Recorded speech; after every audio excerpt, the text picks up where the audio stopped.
تکلیف ہمیشہ ایک جیسی تھوڑی نہ رہتی ہے، کبھی تو ایک ایک لمحہ گر گزرے کہ فقط ایک رات کاٹنی مشکل ہو جائے، اور کبھی آسانی آسانی، مصیبت اور آزمائش تو سب پر آتی ہے۔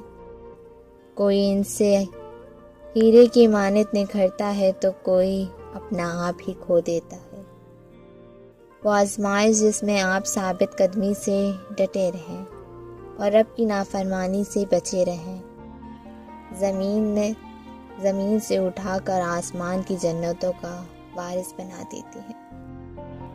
درد ہے، تکلیف ہے، نیند آنا محال ہے، اپنے رب سے شیئر کیجیے۔ تکلیف راحت میں اور بے چینی اطمینان میں بدل جائے گی۔ اپنی بے بسی اور غم کی فریاد اپنے رب سے کیجیے، کتنی اپنائیت ہے نا اس آیت میں۔